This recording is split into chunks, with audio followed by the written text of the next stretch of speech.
Kembali dalam Breaking News Metro TV, pemirsa, kami masih membahas berkenaan dengan penetapan status tersangka bagi Hasto Kristianto, dan sudah atau masih bersama kami ada Mas Boyamin Saiman. Mas masih bergabung dalam Breaking News ya Mas ya. Mas, jadi kalau misalnya Anda tadi sempat menyebutkan bahwa dari Maki sendiri mengajukan in absentia itu supaya semuanya fokus begitu. Memang Mas melihat ada ketidakfokusan dalam KPK dalam mengurus kasus ini?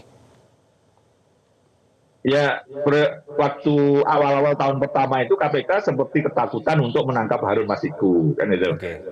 Karena dianggap bagian dari kekuasaan, dan sampai pada posisi tertentu ada penyidik masuk ke area tertentu bahkan diamankan gitu, tanda kutip ditangkap itu, kemudian ya sudah diambil dan selamatkan dan seperti tidak ada apa-apa, padahal waktu itu kan mereka di masjid misalnya penyidik KPK itu, dan kemudian mencoba memantau Harun Masiku ada di mana. Nah, waktu itu diamankan, tanda kutip ditangkap. Tapi sampai level direktur penyidikan Pak Pancaputra waktu itu ya hanya sekedar mengambil, tidak ada tindak lanjutnya terhadap proses itu gitu. Nah, itu kan seperti KPK kayak mau nangkep orang aja malah ketakutan gitu waktu itu. Nah, itulah yang kemudian sekarang menjadi seakan-akan karena Harun Masiku bersama PDIP di luar kekuasaan, ini kemudian menjadi seakan-akan KPK baru berani. Nah, ini kan ya tidak bagus juga. Waktu itu bahkan ada rombongan penyidik juga mau menggeledah PDIP, kantor PDIP di Ponorogo kalau tidak salah itu, dan juga kemudian tertolak, akhirnya pulang tangan hampa begitu. Nah, itu yang karena memang KPK tidak bisa dilepaskan dari tekanan-tekanan, dan KPK kadang-kadang kompromi gitu, tidak menyampaikan apa adanya, dan beberapa kemarin ada proses-proses yang didaur ulang tuduhan kepada Pak Firly maupun proses Pak Marwata itu seakan-akan tekanan.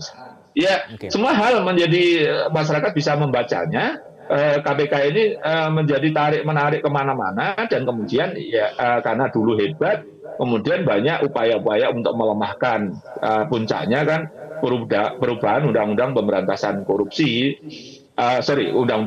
revisi Undang-Undang KPK nomor 19 tahun 2019, yang mana itu KPK sudah sangat tanda kutip versi saya sangat dilemahkan gitu, meskipun bahasanya katanya dikuatkan gitu. Nah, itu puncaknya sekarang ini dalam kasus Harun Masiku, nampak KPK jadi tarik-menarik gitu. Ketika Harun Masiku dan PDIP di luar kekuasaan, maka kemudian ini diproses dengan langsung ke Hasto Kristianto begitu. Jadi ini kan masyarakat juga bisa baca ini bahwa ini tidak murni hukum, seakan-akan kan begitu. Tapi ya tidak boleh juga bahwa kita melarang KPK menangani kasus Hasto Kristianto kalau mereka memang punya alat bukti yang cukup gitu.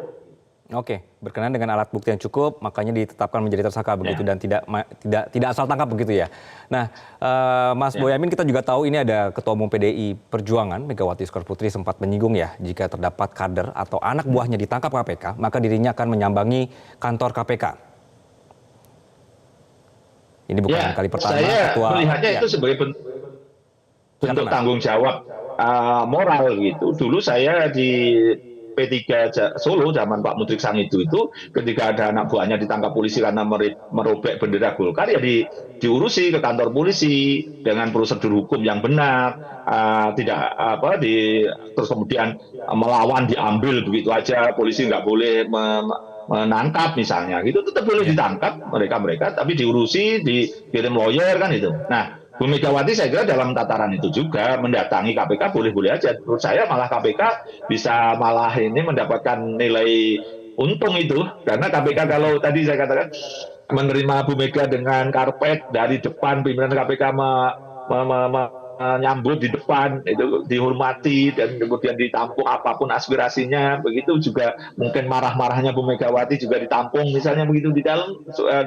Itu kan bentuk sesuatu yang malah justru menguntungkan KPK misalnya. Jadi makanya dalam menghadapi hukum itu jangan emosional, hadapi dengan jalur hukum. Maka pra peradilan misalnya begitu lebih elegan misalnya, dan bisa jadi apa yang dipunyai Bu Mega itu kan banyak melebihi saya, bisa jadi informasi-informasi, bisa jadi saksi yang meringankan atau bahkan saksi di pra peradilannya Pak Hasto gitu, bahwa ini kasusnya politik begini dan begitu. Jadi semua tuduhan, polemik segala macam itu dibuktikan di pengadilan, KPK juga menjawabnya di pengadilan. Tapi saya tetap posisi ini karena sudah terlanjur ada kebocoran begini kan juga tidak bagus juga gitu. Mestinya KPK itu mengumumkan resmi dengan dijelaskan sehingga menjadikan sesuatu tidak tanda tanya apa benar ini sudah penetapan tersangka. Itu aja kan KPK belum mengkonfirmasi begitu ketika ditanya teman-teman media. Jadi ini menurut saya menjadi hiruk pikuk. Jadi pemberantasan korupsi tidak substansi, yang disasar juga tidak substansi, tapi hiruk pikuknya yang didapat. Oke, Mas Boy dan juga pemirsa kami ajak kembali untuk melihat pernyataan Ibu Megawati ini berkenaan dengan jika ada yang menangkap kadernya. Jelajahi cara baru mendapatkan informasi. Download Metro TV Extend sekarang.